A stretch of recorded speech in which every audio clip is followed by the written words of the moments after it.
그래서 핵심은 이거입니다. 앞으로 나가는 애들이 저렇게 나가는 것들이 있고 방사형으로 나가는 애들이 있으면은 프라이버시 모드를 키면은 방사형 모드 애들을 그냥 꺼버리면은 자 앞으로 나가는 애들은 옆에서 보면은 저게 안 보인다는 거예요.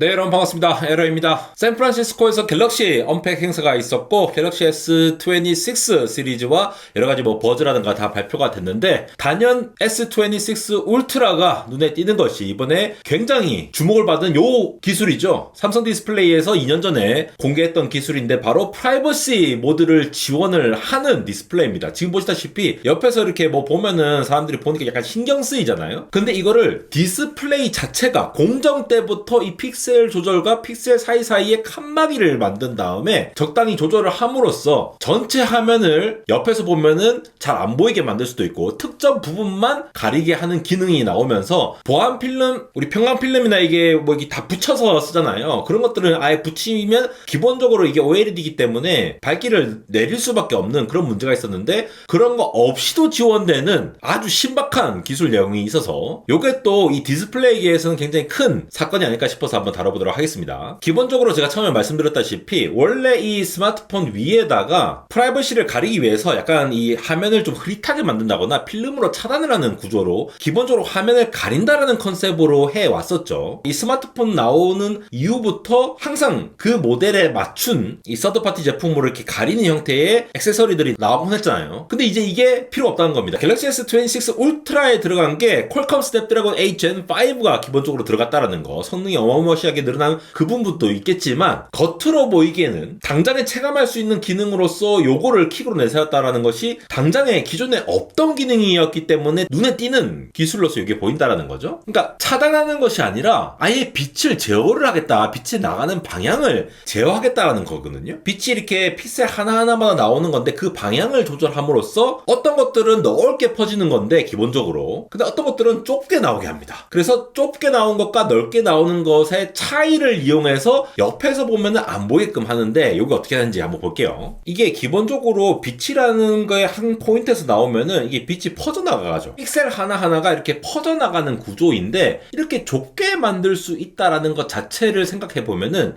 이거 뭔가 픽셀 하나하나를 조절할 수 있어야 되는데 혹은 픽셀 하나하나를 컨트롤할 수 있는 그런 구조여야 하는데 라는 결론이 나옵니다. 이게 스마트폰들이 요즘은 저가형을 빼고 나서는 대부분 다 지금 OLED로 바뀐 상황이잖아요. LCD의 구조라고 하는 것이 원래 백라이트라고 하는 기본적으로 빛을 쫙 쏘아주는 구조가 있고 그거를 TFT 거쳐가지고 액정의 방향성에 따라서 얘 밝기를 컬러 필터를 통과해서 나오는 방식인데 OLED는 우리가 흔히 자발광 디스플레이라고 하잖아요. 자체 발광. 픽셀 하나하나의 전류의 흐름에 따라서 밝기가 조절되는 겁니다. 이런 복잡한 구조가 필요가 없어요. 대신 이 OLED, 이 유기물을 증착시키는 기술이 따로 필요하기 때문에 단순히 컬러 필터하고는 제조 공정이 다르죠. 이 말은 뭐냐? 얘네들은 그냥 빛을 한 번에 다 쏘은 다음에 각각의 픽셀을 컬러 필터로 걸러내는 방식인데 OLED 같은 경우에는 각각의 픽셀 자체가 자체 발광하고 있는 구조다 보니까 이 픽셀 하나하나가 어느 방향으로 빛을 보낼지를 그리고 어떻게 얼마나 퍼뜨릴지를 이 픽셀 만드는 이 구조 단계에서 설계가 가능하다라는 겁니다. 원래 픽셀 한 개라고 하는 게 서브 픽셀 여러 개로 구성이 되잖아요. 한 개 픽셀이 RGB 서브 픽셀 3개로 구성되어 있고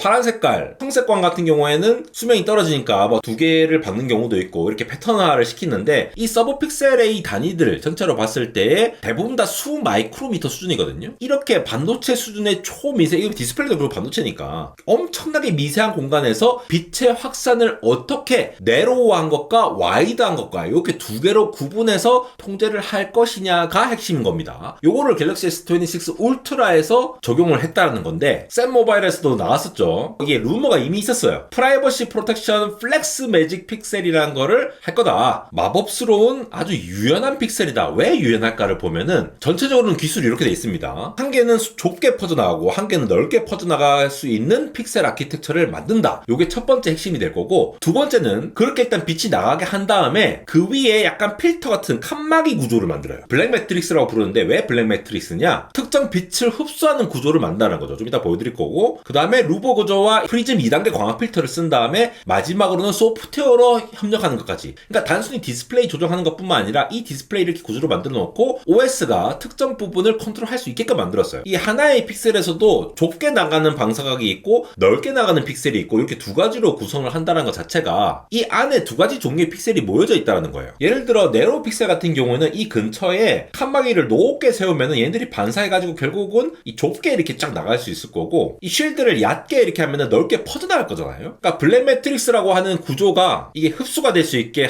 하는 대신에 어떤 픽셀들은 이렇게 높게 쉴드를 치고 어떤 것들은 얕게 쉴드를 치면서 이 방사각을 조절해서 픽셀이 패턴화돼서 좁고 넓은 것이 번갈아 있게 이렇게 설계한 것으로 보이고, 예를 들어 손전등 같은 경우는 여기서 빛을 한번 쏘면은 전등에서 이 주변을 이렇게 감싸 안으면서 한쪽으로 방향이 나가게끔 하잖아요. 이런 것과 비슷하다고 보시면 됩니다. 그래서 프라이버시 모드를 끄면은 그냥 픽셀 자체가 와이드 픽셀로 그냥 나가면 되니까 옆에서 봐도 잘 보이게끔, 우리가 이 스마트폰 같은 거 보더라도 옆에서 봐도 잘 보이게끔 설계가 되어 있잖아요, 기본적으로. OLED의 이 시야각이 좋은 특성이 있는 이유가 픽셀 하나하나가 빛을 내면서 옆으로 잘 퍼져나가게끔 기본적으로 다 퍼지게끔 되어 있기 때문이죠. 껐을 때는 어디서 봐도 다 보이는 거야. 근데 ON 하면은 이 와이드하게 퍼져나가는 픽셀이 구동되는 거를 최소화시키면서 네로우만 키는 거죠. 그러니까 옆에서 보면은 네로한 것들, 앞으로만 쪽쪽쪽 솟아나가는 그 픽셀들이 주로 활성화가 되고 와이드한 것들은 딱 차단이 되니까 옆에서 보더라도 그게 안 보이는 거야. 그래서 핵심은 이거입니다. 앞으로 나가는 애들이 저렇게 나가는 것들이 있고 방사형으로 나가는 애들이 있으면은 프라이버시 모드를 키면은 방사형 모드 애들을 그냥 꺼버리면은 저 앞으로 나가는 애들은 옆에서 보면은 저게 안 보인다는 거예요. 칸막이가 있을 뿐더러 그 앞으로 나가게끔 이렇게 흡수해서 나가게끔 해놨잖아요. 그 프라이버시 디스플레이 온 할 때는 저렇게 앞으로 나가는 것만 있고 오프하면은 옆에 있는 것도 와이드하게 더 퍼지는 거 보이시죠? 저거를 하면 전체에 할 수도 있고 특정 앱이 켜졌을 때만 저렇게 할 수도 있는 거고, 뭐 뱅크 앱이나 저렇게 비밀번호 넣을 때라던가 그런 것들 딱 맞춰가지고 앱에 최적화를 했다. 저렇게 알람 오는 것도 옆 사람이 보기 싫은 걸 수도 있잖아요. 그러면 저 부분만 컨트롤이 가능한 게 저렇게 픽셀 단위로 굉장히 촘촘하게 박혀있는 거예요. 요즘 PPI들이 디스플레이 박혀있는 그 픽셀 수준이 전부 다 400, 500 정도 되는데 그 정도 수준은 충분히 컨트롤할 수 있겠죠. 그래서 원래 블랙 매트릭스라고 하는 것이 서버 픽셀 사이사이에 까만 이 차광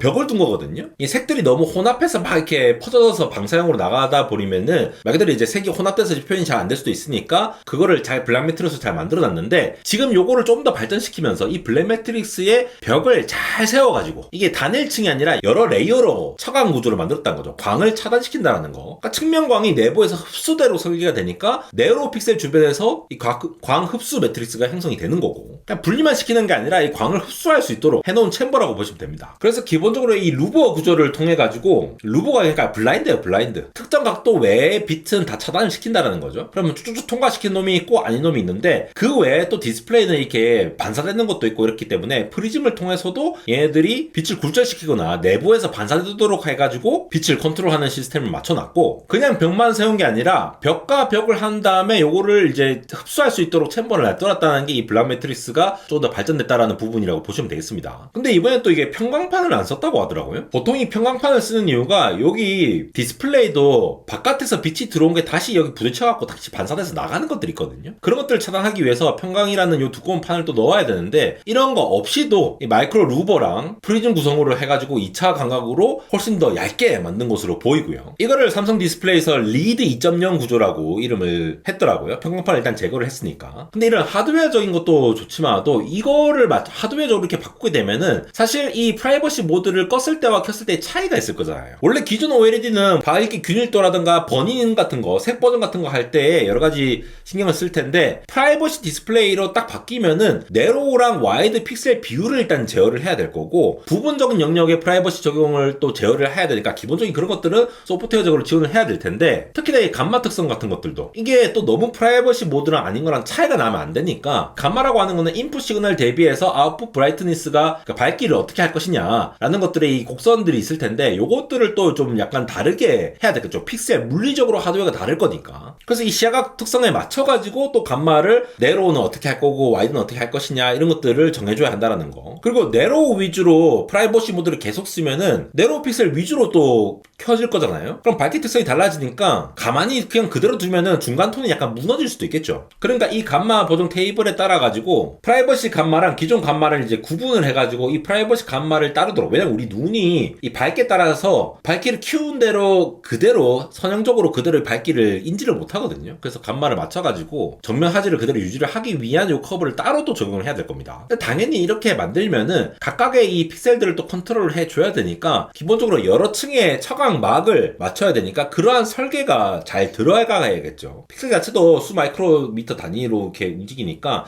그만큼 이 수율을 올리기 위해서 좀 굉장히 복잡한 구조를 써야 될 거고, 이런 것들을 충분히 이 수율을 높게 만들었기 때문에 갤럭시에 이렇게 선 탑재를 할 수 있지 않았을까. 그래서 실제로 또 이 45도와 60도에 비교하면은 기존문에 비해서 이게 진짜 블랙처럼 보이게끔 설계를 했다는 게 굉장히 좀 흥미로운 부분이죠. 그리고 여러 가지로 이게 또 좋은 게, 이게 리드 2.0이라고 하는 것이 기본적으로 폴러라이저라고 하는 것들을 뺐다라는 거거든요. 폴러라이저를 넣게 되면은 기본적으로 반사되어 나오는 것들을 차단을 할 수가 있지만 그만큼 밝기가 손해보는 거잖아요. OLED의 수명을 갉아먹을 수 있다는 거죠. 밝기를 제대로 해놓으면은. 근데 이걸 아예 빼버리고 했으니까 광효율 자체가 올라가니까 전력 효율도 개선될 거고. 근데 이걸 또 프라이버시 모드랑 잘 이렇게 결합을 해서 만든 구조라는 게 상당히 좀 흥미로운 부분이었습니다. 기술적으로도 흥미로운데 실제 쓰임새도 너무 좋은 거라서 이번에는 요거 진짜 좀 잘 만들었네 싶은 생각이 들더라고요. 이게 픽셀 단위의 컨트롤이 있다 보니까 OS 측면에서도 요거를 얼마나 잘 설계할 것이냐, 각각의 알람이 떴을 때 이러한 팝업의 사이즈라든가 여기에 맞춰가지고 또 컨트롤 할 수 있는 것들, 이런 것들을 좀 신경을 많이 쓴 것 같아요. 원 UI 8.0 이후로 나오면서 상당히 호평을 받고 있잖아요 지금. 그러니까 디스플레이라는 하드웨어 부품과 OS 랩의 소프트웨어가 통합해서 제어가 된다라는 측면에서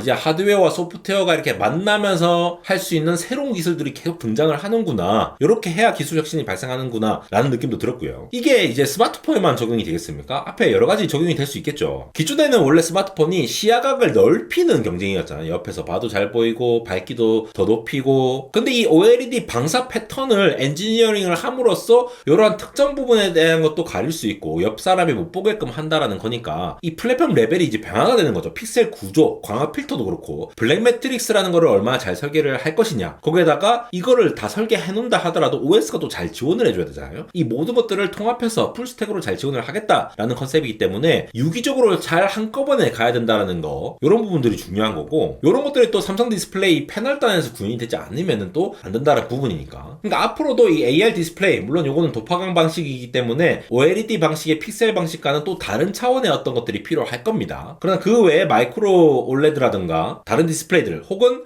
헤드업 디스플레이가 자동차 화면 실드 전체에 퍼졌을 때에 컨트롤하는 부분들, 그 외에 뭐 보안 단말기라든가 태블릿 같은 데서 뭐 온갖 것들이 다 사용을 가능하겠죠. 아무리 소프트웨어가 열심히 프라이버시 하려고 해도 옆에서 보는 거는 하드웨어가 지원이 안 되면 안 되는 거거든요. 그런 측면에서 삼성 디스플레이가 사실 아이폰도 메인 벤더고 갤럭시도 메인 벤더고 모든 것들을 다 하기 때문에 그쪽에서 만든 기술들이 또 전 세계로 많이 퍼지지 않을까, 이런 생각도 들고, 이런 것들이 또 중국에 있는 이 디스플레이 기업들에 대한 차별점이 될 수도 있겠죠. 방사하는 패턴을 조절하겠다라는 그 컨셉 자체, 그 아이디어 자체가 하드웨어에서부터 시작된다라는 거. 그래서 참 재밌는 게 OLED라고 하는 게 예전에는 이게 뭐 픽셀에 어떤 인광 재료를 쓰느니 뭐니 뭐 이런 것들에 뿐만 아니라 수명과 관련된 얘기들에 집중을 해왔는데, 이제 수명 문제가 거의 다 해결이 되어 가면서 엣지 디바이스에서는 충분히 OLED가 커버 가능하게끔 하잖아요. 자동차도 이제 쓰는데, 자동차는 뭐 5년 10년 타는 차들이잖아요. 그런 것들도 가능한데, 그런 측면에서 봤을 때에 OLED가 또 새로운 전기를 맞은 게 아니냐, 디스플레이 이제 끝난 거 아니냐라고 말씀을 하시지만, 그럼에도 불구하고 이렇게 애플리케이션에 따라서 그리고 소프트웨어의 통합에 따라서 이런 것들이 새롭게 발전할 수 있구나라는 측면에서